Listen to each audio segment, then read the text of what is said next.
Grab your popcorn. The Democrats are eating each other alive in Washington. After 43 days of a historic shutdown, the blue side of the Senate finally collapsed under its own hypocrisy. 8 Democrats crossed the aisle, 60-40, joining Republicans to pass the spending bill. Later came the House, with more Dems joining in. Full speed ahead, and on Wednesday night, President Trump signed the order to reopen the government. The end. Was that pragmatism, or just political self-destruction from the Democrats? You tell us. The so-called victory from the Dems? A temporary band-aid. Funding until January 30th to stop the bleeding. Veterans, USDA, FDA, legislative operations. And Democrats' favorite talking point? A vague promise for a future ACA vote. A promise as solid as wet tissue paper. So the indefinite Obamacare tax credits they wanted so desperately? Gone, baby. Expiring this year. What was that about? Of 24 million Obamacare enrollees, about 725,000 people earning above 400% of the poverty line, roughly $62,000 a year, will lose their taxpayer-funded subsidies. Democrats called it non-negotiable. Republicans said, reform or nothing. And Trump's team?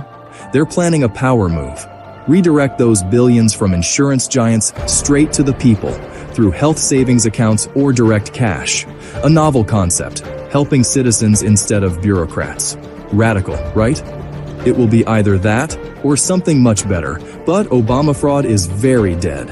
At the center of the chaos stands Chuck Schumer, the man who managed to look tough while losing everything. Good job, Chuck.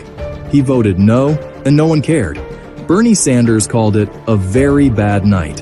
Ro Khanna wants him gone, and the far-left mob at Our Revolution labeled it epic leadership failure, from fighting for a 1-year extension to getting 0. Bravo, Chuck. And just as the Democrats start devouring each other, what happens? Boom. Epstein emails.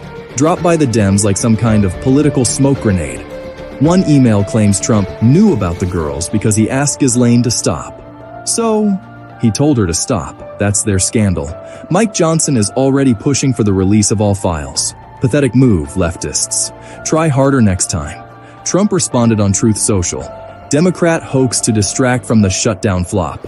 And he's right, because here's what they won't remind you of. Both Virginia Giuffre and Ghislaine Maxwell have publicly said they never saw Trump do anything wrong. And what about Wolf? He was trying to help Epstein, a pedophile, clean his image. 0 evidence, 0 witnesses, 0 logic, all BS. A desperate distraction from a party on fire. A cover-up for a historic failure. That's all this is. Is Schumer finished, or just the first domino? It will be fun to watch. Drop your thoughts in the comments.